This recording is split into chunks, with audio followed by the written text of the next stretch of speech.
नमस्कार, मैं हूं शिवेंद्र श्रीवास्तव और आप देख रहे हैं श्रेष्ठ भारत। ये दुनिया रहस्य और रोमांच से ऐसी भरी हुई है कि कब क्या किस्सा सुनने को मिल जाए, हैरानी की बात नहीं। कुछ किस्से ऐसे होते हैं जिन पर यकीन करना बेहद मुश्किल होता है, लेकिन कुछ कहानियों की तरह होते हैं जो आप सुनते हैं और भूल जाते हैं। लेकिन जो सच्ची कहानियाँ होती हैं वो देर तक आपके दिमाग में बैठी रहती हैं। ऐसी कहानियों की भी कोई कमी नहीं, लेकिन इनमें भी कुछ किस्से और कहानियाँ ऐसी आती हैं जो होती तो सच हैं, लेकिन उनको सुनने, जानने और देखने के बाद भी यकीन करना मुश्किल होता है। तो आज हम आपके सामने एक ऐसी कहानी लेकर आए हैं जो है तो सच, लेकिन आपको लगेगा कि ये सिर्फ किस्सा है, ये सच नहीं हो सकता। लेकिन तमाम दस्तावेज, तमाम घटनाएं, तमाम बातें ऐसी हैं जो इसकी सच्चाई को बयां करती हैं, और ये इतने लोगों के सामने हो चुका है जिसके बाद शक की कोई गुंजाइश नहीं होती। लेकिन आज तक उसकी वजह नहीं पता चल पाई कि आखिरकार ऐसी घटनाएं होती क्यों हैं।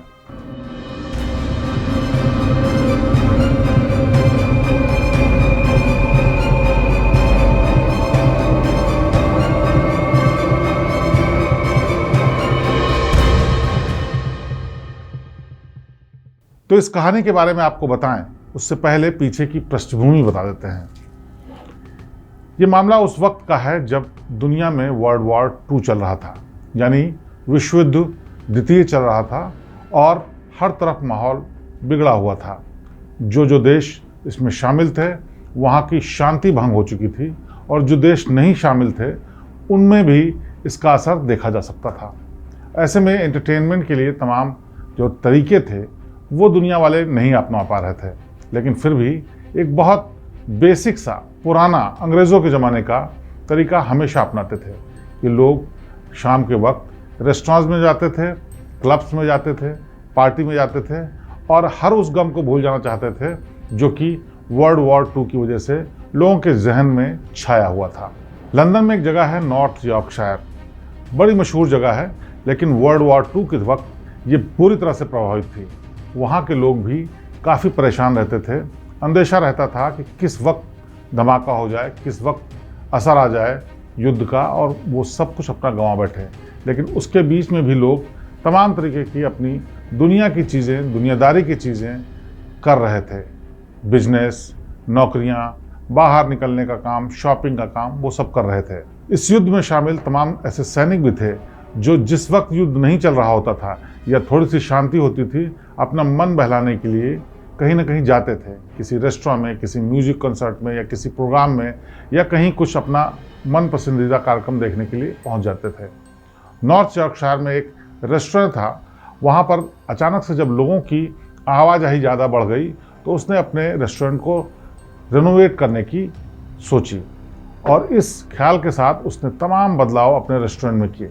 छोटा सा रेस्टोरेंट था जिसमें कॉफ़ी और स्नैक्स की व्यवस्था थी, लेकिन जैसे जैसे ज़्यादा लोग वहाँ आने लगे तो उसके मालिक ने सोचा कि इसको रेनोवेट कर लेते हैं ताकि लोगों को ये जगह बैठने के लिए पसंद आए, वो थोड़ी ज़्यादा देर तक यहाँ बैठें और उससे उसकी आमदनी बढ़ सके। लिहाजा उसने तमाम रेनोवेशन किए, जिसमें फर्नीचर बदला, वॉलपेपर्स बदले, रोशनी के लिए दूसरे इंतज़ाम किए, काउंटर बदले और यहाँ तक कि उसने मेन्यू भी बदल दिया। इसी बीच वहाँ पर तमाम ऐसा फर्नीचर रखा गया जो अलग अलग जगह से लाया गया था। एक दिन इस रेस्टोरेंट में एक सैनिक दाखिल होता है और कोने की एक कुर्सी पर जाकर बैठ जाता है। उसने कॉफ़ी ऑर्डर की और कॉफ़ी ऑर्डर करने के बाद इंतज़ार करता है कि जब कॉफ़ी आएगी तो उसको पिएगा। 10-15 मिनट के बाद जब उसका ऑर्डर किया हुआ सामान और कॉफ़ी आई, उसने चुपचाप कॉफ़ी पी, किसी ख्याल में डूबा हुआ था, और उसके बाद वहाँ से चला गया। लेकिन हैरानी की बात यह है कि जैसे ही वो रेस्टोरेंट से निकला, बाहर सड़क पर गिरते ही उसकी मौत हो गई। लोगों ने उसे उठाया, अस्पताल पहुंचाया। लोगों को समझ में नहीं आ रहा था कि आखिरकार इसको क्या हुआ। रेस्टोरेंट के मालिक ने अपने वेटर और स्टाफ से भी पूछा कि क्या इसकी कहीं तबीयत खराब लग रही थी या कुछ ऐसा लग रहा था कि जिसकी वजह से इस पर असर आया और उसकी मौत हो गई। लेकिन सब ने इस बारे में कोई भी जानकारी होने से इनकार कर दिया।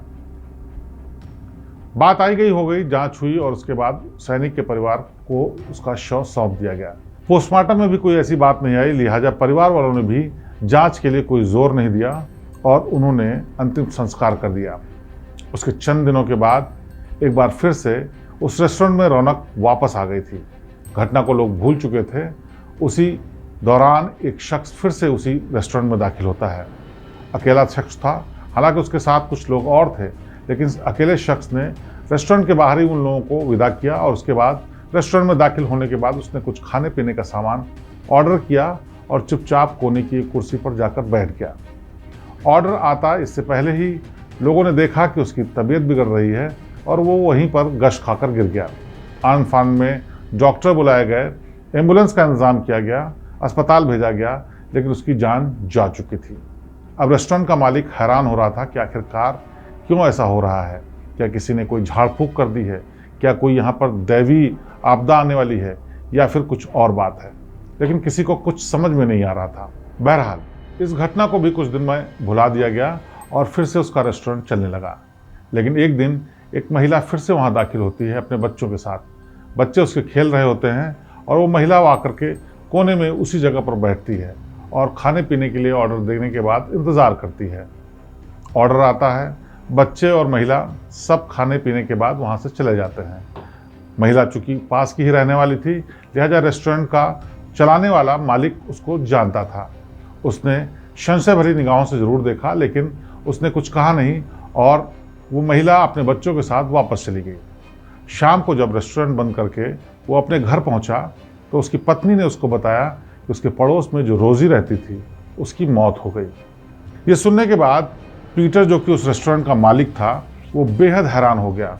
उसका दिल घबराने लगा क्योंकि ये तीसरी ऐसी घटना थी जो उसके रेस्टोरेंट से जुड़ी हुई थी। इससे पहले 2 लोग मर चुके थे और अब ये महिला, जो कि उसकी पड़ोसी भी थी, वो भी उसी रेस्टोरेंट में दिन में गई थी और शाम को उसकी मौत हो गई। उसने अब दिमाग लगाना शुरू किया कि आखिरकार इसके पीछे की वजह क्या है। उसको नहीं सूझ रहा था कि आखिरकार वो क्या करे। उसने अपना दिमाग दौड़ाना शुरू किया, अपने स्टाफ और अपने नौकरों से बात करनी शुरू की, लेकिन किसी की समझ में ये नहीं आ रहा था कि आखिरकार ऐसा हो क्यों रहा है। वो भाग करके पास के पुलिस स्टेशन में पहुंचा अपने जानने वालों के साथ और वहां पर उसने बताया कि 3 घटनाएं ऐसी हो चुकी हैं जिसमें लोगों की जानें जा चुकी हैं। लिहाजा उसको शक है कि कहीं ऐसा तो नहीं कि उसके रेस्टोरेंट से जुड़ी हुई कोई पैरानॉर्मल एक्टिविटी हो रही हो और उसकी जांच की जानी जरूरी है। पुलिस वालों ने और प्रशासन के लोगों ने भी एक एक्सपर्ट को लेकर के रेस्टोरेंट में छानबीन की, लेकिन एक्सपर्ट्स ने बताया कि यहाँ पर कोई पैरानॉर्मल एक्टिविटी के निशान नहीं है। लिहाजा जांच बंद कर दी गई और रेस्टोरेंट फिर से चालू कर दिया गया। अभी इस घटना के कुछ ही दिन हुए थे, अचानक एक दिन एक ग्रुप वहाँ पर पहुँचता है जो बस से शायद वहाँ पर घूमने के लिए आए थे और बीच में ब्रेक के दौरान वहाँ पर कुछ खाने पीने के लिए रुके थे। वो लोग भी रेस्टोरेंट में बैठे, पूरा रेस्टोरेंट खचाखच भर गया। वो लोग खाने पीने के बाद वहाँ से चले गए। मालिक पीटर के मन में शंका बहुत थी, डर भी बहुत था, लेकिन उसने अपने इस डर को जाहिर नहीं किया क्योंकि उसके बिजनेस पर असर पड़ सकता था।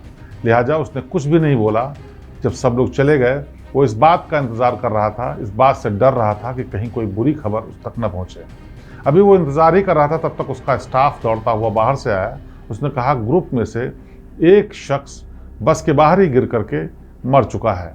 आखिरकार क्या हो रहा था, किसी की समझ में नहीं आ रहा था। अब पीटर इन घटनाओं को देख करके डरने के साथ साथ परेशान भी बहुत हो चुका था। वो चाह रहा था कि जो कुछ भी है उसका सच सामने आए और उसके बिजनेस को जो नुकसान होने की आशंका है उससे भी वो बच सके। कहीं किसी मुसीबत में तो नहीं वो फंस जाएगा। लिहाजा उसने रेस्टोरेंट को कुछ दिनों के लिए बंद कर दिया। किसी ने कुछ दिन बाद उसको राय दी कि हो सकता है कि रेस्टोरेंट के भीतर कोई ऐसी संदिग्ध चीज़ हो जिसकी वजह से लोगों को नुकसान हो रहा है, इसलिए फिर से उसका रेनोवेशन कराया जाए। हिम्मत करके उसने रेस्टोरेंट को खोला और रेस्टोरेंट के भीतर मौजूद तमाम चीज़ों को उसने एक बारगी वहाँ से हटा दिया और उसके बाद बेसिक फर्नीचर के साथ फिर से उसने रेस्टोरेंट को चालू किया। अब सब कुछ ठीक ठाक चल रहा था। महीनों गुजर गए, कोई ऐसी घटना नहीं हुई। पीटर भी शांति से अपने बिजनेस को चला रहा था, उसके मन से डर निकल रहा था। एक दिन फिर से एक ऐसी घटना हुई जिससे उसका डर फिर से वापस आ गया और वो घटना बेहद हैरान करने वाली थी। दरअसल एक दिन एक कोरियर बॉय वहाँ पर आया, वो कुछ पार्सल लेकर के आया था। उस वक्त रेस्टोरेंट में काफ़ी लोग मौजूद थे, तो पीटर ने कहा कि वो कुछ देर के लिए इंतज़ार करे। लेकिन पीटर को ये भी लग रहा था कि हो सकता है कि उसको वक्त ज़्यादा लग जाए, इसलिए अपने स्टाफ से उसने बोला कि जो कोरियर बॉय है उसको नीचे बेसमेंट में बिठा दे और थोड़ी देर बाद जब मैं फ्री हो जाऊँगा तो दस्तावेज पर सिग्नेचर करके अपने कोरियर को ले लूँगा। उसने कुछ सामान का ऑर्डर किया था जो कि आने वाला था और उसके लिए दस्तावेज के लिए सिग्नेचर करने के लिए उसको पीटर को जाना था।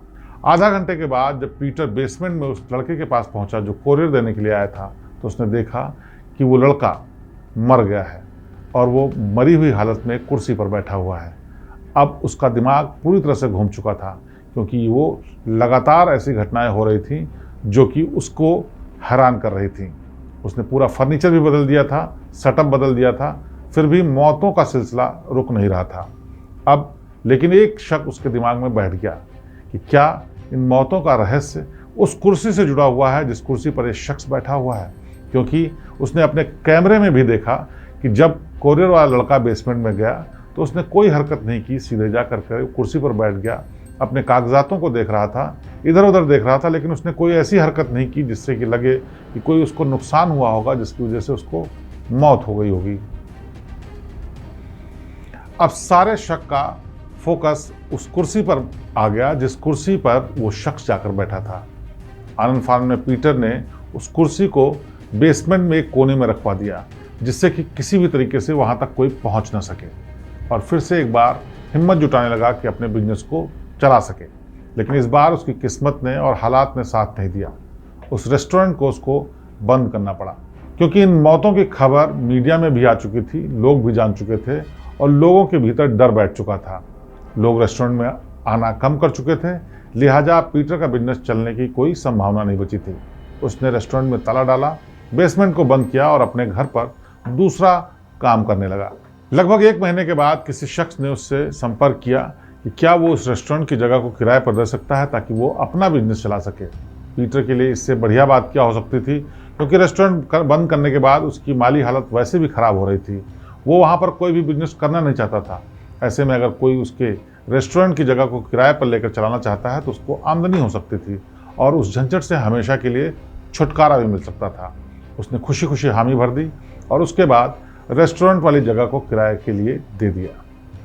जिस नए शख्स ने उस रेस्टोरेंट वाली जगह को किराए पे लिया, उसने अपने तरीके से उसको सजाने संवारने का काम शुरू किया और एक एक सामान को वहाँ से हटाना शुरू किया। और जब सामान हटाना शुरू किया तो रखने की जगह की कमी आई। ऐसे में उसने पीटर से पूछे बगैर उस बेसमेंट का इस्तेमाल कर लिया जहाँ पर वो कुर्सी रखी हुई थी। जब सामान को शिफ्ट किया जा रहा था तो उसमें तमाम कर्मचारी मजदूर जो सामान को शिफ्ट कर रहे थे, उन्होंने दिन के ब्रेक के बीच में जब खाना पीना खाने की सोची तो एक शख्स ने उसी कुर्सी पर बैठने की गलती कर दी। कुछ देर बाद उसकी भी जान चली गई। अब तक लगभग आधा दर्जन लोगों की जान जा चुकी थी। ये शक यकीन में बदल चुका था कि जो भी शख्स इस कुर्सी पर बैठता है उसकी किसी न किसी वजह से जान चली जाती है। लिहाजा पीटर ने इसकी इत्तला अथॉरिटीज़ को दी, पुलिस को दी। पुलिस जांच करने के लिए पहुंची और उन्होंने जब कड़ियाँ मिलानी शुरू की तो उनका भी शक यकीन में बदल गया कि हो न हो कुछ बात इस कुर्सी में ही है। लिहाजा उस कुर्सी को कवर कर दिया गया और उस कुर्सी के बारे में जानकारी जुटानी शुरू कर दी। पीटर ने जहाँ से फर्नीचर खरीदा था उन लोगों से पूछताछ शुरू हुई तो पता चला कि ये कुर्सी उन्होंने ऑक्शन में खरीदी थी। पुराने फर्नीचर को रंग रोगन और मरम्मत करके नए में बदल देने वाली इस कंपनी ने कुर्सी को खरीदा था और जिस शख्स के खरीदा था उस शख्स का नाम था थॉमस बसबी। यूनाइटेड किंगडम का रहने वाला ये आदमी बड़ा शौकीन था फर्नीचर का और पुराने ऐसे फर्नीचर का जिसको अपने तरीके से वो बना सके। महीन कारीगरी के साथ इस कुर्सी को बनवाया गया था और थॉमस बसबी ने इस कुर्सी को खुद ही बनाया था। जब कहानी दर पर दर खुलनी शुरू हुई तो पता चला कि जब थॉमस बसबी ने इस कुर्सी को बनवाया था तो उसने बड़े जतन से एक एक चीज़ का इंतज़ाम करके बनवाया था। वो इतना शौकीन था कि विशेष रूप से उसने लकड़ी मंगवाई, उसके बाद कारीगरों से उस पर नक्काशी करवा करके उस आराम चेयर को बनवाया था जिसका डिज़ाइन ऐसा था जिसका 2 तरीके से इस्तेमाल हो सकता था। एक तो आरामदेह चेयर की तरह उस पर बैठ करके हिला डुला जा सकता था, दूसरे उस पर बैठ करके आराम से कोई खा पी भी सकता था। उसने अपने लिए कुर्सी बनवाई थी और अपने घर में लॉन में ये कुर्सी को रखता था। लेकिन इसके साथ एक बड़ी हैरान करने वाली घटना भी लोगों को पता चली। दरअसल थॉमस बसबी के ससुर से उसकी नहीं बनती थी और एक दिन किसी बहस के बीच जब थॉमस बसबी के ससुर उसके घर आए हुए थे तो गलती से इस कुर्सी पर बैठ गए। इस कुर्सी से बसबी को इतना लगाव था कि किसी को इस पर बैठने नहीं देता था और ऐसे में जिस ससुर से उसकी बनती नहीं थी, जब वो बैठ गए तो उसने उनसे झगड़ा करना शुरू कर दिया। झगड़ा इतना ज़्यादा बढ़ा कि बसबी ने अपने ससुर का गला कुर्सी पर बैठे बैठे दबा दिया और बसबी के ससुर की मौत कुर्सी पर ही हो गई। बाद में सालों तक इस मामले की जांच चली, सुनवाई हुई, अदालत में मामला गया और अदालत में बसबी को सजा सुना दी गई। इस क्रूर हत्या के लिए थॉमस बसबी को फांसी की सजा दी गई। पूरा केस हो जाने के बाद थॉमस बसबी को फांसी के फंदे पर लटका दिया गया।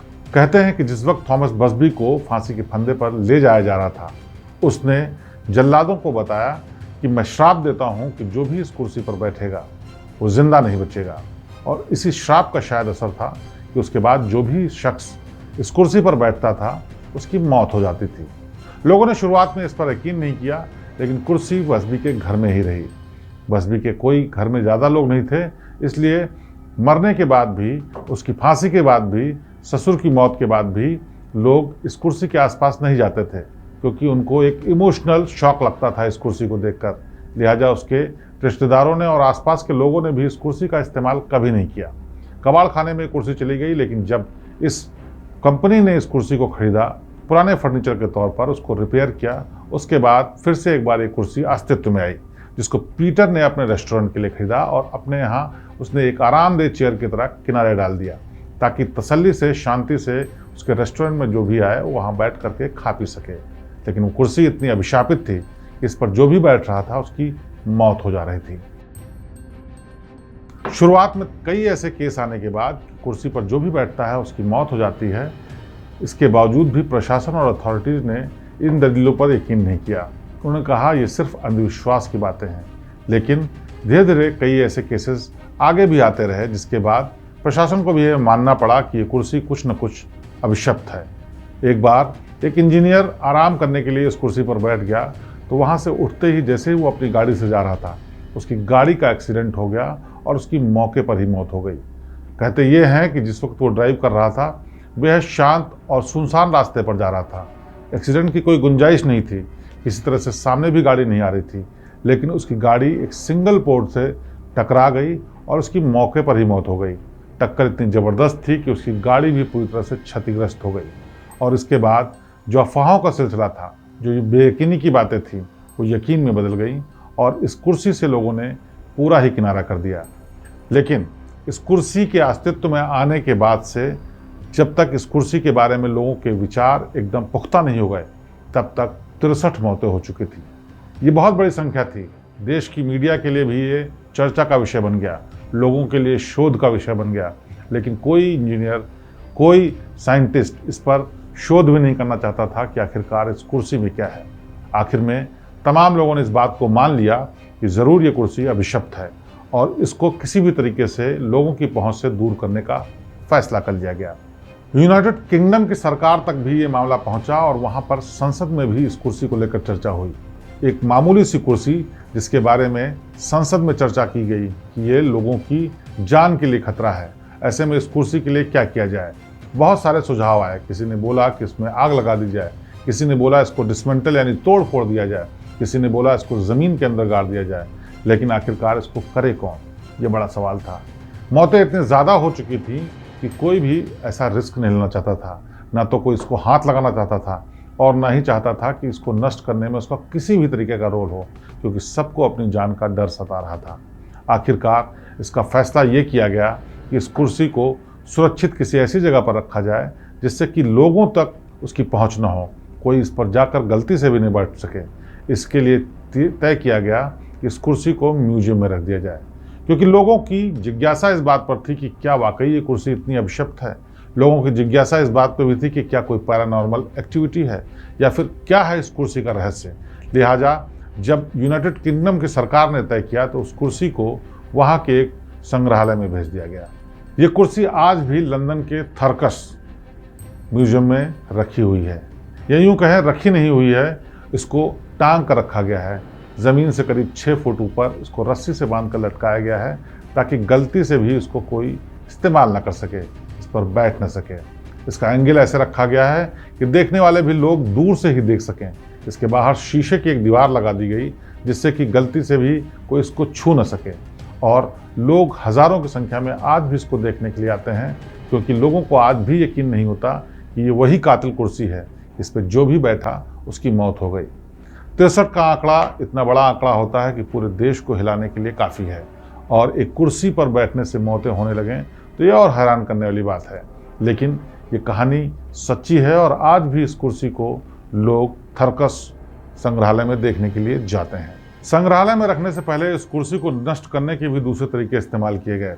एक बार इस कुर्सी को गाड़ी में लदवा कर दूर से रस्सियों से बंधवा करके गाड़ी में लदवाया गया और उसके बाद तय किया गया कि इसको समंदर में डुबो दिया जाए। इसको बाकायदा पूरी तरह से वहाँ से ले भी जाया गया, लेकिन रास्ते में फिर से एक बार गाड़ी का एक्सीडेंट हो गया। दूसरी कोशिश में जब लकड़ी की कुर्सी को ले जाया जा रहा था तो सड़क के उस पार एक शख्स ने जा करके जानबूझ करके गाड़ी के सामने छलांग लगा दी, जिसकी वजह से इस घटना की वजह से इस पूरे प्लान को टाल दिया गया। अब आखिर में सब समझ चुके थे कि इस कुर्सी के साथ जरूर कुछ ऐसा जुड़ा हुआ है जिसकी वजह से न तो ये कुर्सी नष्ट होना चाहती है, ना ही अपने अभिशाप को ख़त्म करना चाहती है। लिहाजा इसे लोगों ने एक अनहोनी घटना मान करके, इसको एक अनहोनी अभिशप्त कुर्सी मान करके इसको जैसा ही वैसा ही स्वीकार करने का ठाना। और सरकार ने जब फैसला किया कि इसको संग्रहालय में रखा जाएगा, उसके बाद आज भी ये कुर्सी वैसे ही टंगी हुई है। पूरे संग्रहालय में कई बार साल में मरम्मत होती है, रंग रोगन होता है और देख रेख के तमाम और काम किए जाते हैं, लेकिन जिस जगह पर एक कुर्सी रखी हुई है उस जगह पर न तो रोशनी बदली जाती है, न पुताई की जाती है, ना ही कुछ ऐसा बदलाव किया जाता है जिससे कि गलती से भी इसके कोई बहुत नज़दीक पहुंच जाए। घटना के सालों साल बीत चुके हैं, लेकिन नॉर्थ यॉर्कशायर में आज भी ये किस्सा मशहूर है। वहाँ के लोग जानते हैं कि कैसे एक मामूली सी कुर्सी को लेकर के उन्होंने अपने लोगों को खोया है, कैसे पीटर के रेस्टोरेंट को इतना नुकसान हुआ कि उसके बाद वो कभी उबर नहीं पाया, कैसे एक इंजीनियर की एक्सीडेंट में मौत हो गई जबकि रास्ते में कोई नहीं आ रहा था, कैसे एक पूरी फैमिली खत्म हो गई क्योंकि गलती से वो इस कुर्सी पर बैठ गए थे। तो यकीन न करने वाली बात है, लेकिन ये सच्चाई है और ऐसी बहुत सी सच्चाइयाँ हैं जिस पर यकीन करने को मन नहीं करता, लेकिन सबूत और गवाह और हालात ऐसे सामने आ जाते हैं जिससे कि लगता है कुछ न कुछ तो ऐसा है जो आपकी हमारी समझ से भी आगे है, और वही शायद बेहद हैरान करने वाला है। तो आज की कहानी में बस इतना ही। अगली बार फिर किसी कहानी के साथ आपके सामने पेश होंगे। तब तक मुझे दीजिए इजाजत। नमस्कार।